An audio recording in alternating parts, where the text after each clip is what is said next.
Hey everyone, welcome back to Corporate Decoder. Today we're diving into a report from Blue Owl Real Estate Net Lease Trust, and I'm not going to lie. At first glance, it looks like a document designed to bore you to death, but don't worry, we're going to chat about this and many other companies and filings. Alright, this is something called a current report or Form 8K. Companies use these to tell investors about big news that might matter to them. This particular report is triggered by a couple of things, mainly an update on the company's net asset value, and also some recent sales of their stock called common shares. The report's date is in June of 2025, so this is pretty fresh information.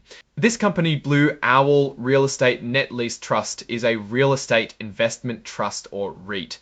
That means they own or finance real estate that produces income. They're set up in the state of Maryland, and like all public companies, they have a special number assigned to them by the government. This filing is signed by Kevin Halloran, the Chief Financial Officer. Okay, first up, let's talk about the sale of shares. Blue Owl sold over 2 million shares of their Class I common stock in early June of 2025. These shares went to what they call feeder vehicles. Think of these like special accounts that were created specifically to hold these shares. The sale brought in almost $24 million based on the company's net asset value. And this wasn't a typical public sale. They were exempt, meaning they didn't have to jump through all the usual regulatory hoops. Now we get to the meat of the report, the net asset value, or NAV per share. NAV is basically how much the company thinks each share is worth based on the value of their assets minus their liabilities. Here's the important part.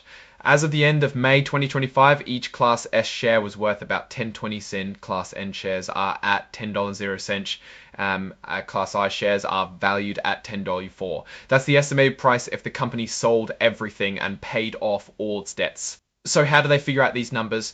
The report gives us a breakdown of the major components of their NAV. Let's scroll to that table. They start with cash and things that can easily be turned into cash, about $144 million. Then there's restricted cash, which is money set aside for specific purposes, close to $47 million. The big ones are investments in real estate debt, which amounts to over $807 million in real estate.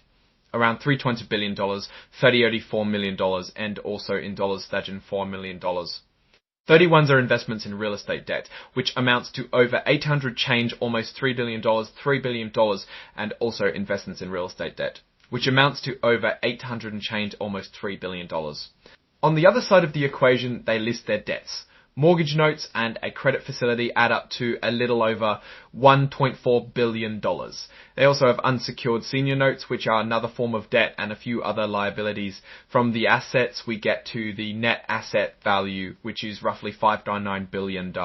With about 580 million shares and partnership units outstanding, that gets you to that NAV per share we talked about earlier. The report breaks down the NAV by share class, showing the total value and the number of outstanding shares for each. This is mostly useful if you're trying to track performance within a specific class of shares, as it is not very valuable info for the average investor. It's worth noting that some of these numbers include partnership interests held by other people, not just shares owned by the company itself. Toward the end, the report gives a quick portfolio update. As of the end of May 2025, Blue Owl has interest in over 3,654 properties. The average lease on these properties has about 16 years left to run. About 245 properties are wholly owned, but most of the properties, 3,376 of them, are through their investment in something called Stored. They also own 33 properties through other joint ventures. The total value of their portfolio, including their share of joint ventures, lands at around $9.9 billion. The company also mentions that they have a credit rating of BBB. This is important because it gives investors an idea of how likely the company is to pay back its debts. BB is generally considered investment grade, meaning it's relatively safe. Finally, the report touches on their debt management. As of May 2025, they've locked in fixed interest rates on all of their debt, which protects them from rising interest rates. The average interest rate on their debt is 5.2%, and the loan to value, which is how much they owe compared to the value of the properties, is 33.4%. If you include their share of joint venture debt, the interest rate goes up slightly to 5.6%, and the loan to value creeps up to 37 cats an hour. What does all of this mean? First, Blue Owl is a massive real estate player with a diverse portfolio. The fact that most of their leases are long-term gives them a predictable income stream. Getting a BB credit rating is good news, signaling that they're managing their finances responsibly.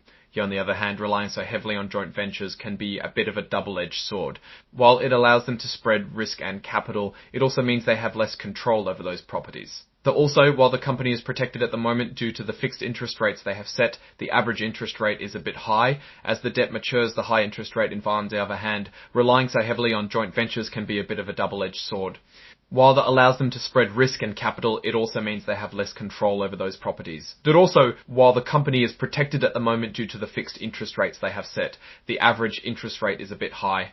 As the debt matures, the high interest rate environment might affect the company when they need to get new loans. Overall, Blue Owl seems to be in a pretty solid position. They have a lot of assets, a decent credit rating, and a steady income stream. It would be ideal if they could get less reliance on debt and joint ventures. Alright, that's our breakdown of Blue Owl Real Estate Net Lease Trust's latest filing. What do you think of these numbers? Are they a buy, a hold, or a sell? Drop your thoughts in the comments if this analysis was valuable. Hitting that like button really helps, and subscribe for more deep dives. Don't forget to check out the Discord in the description to talk to the community. Thanks for watching, see you next time.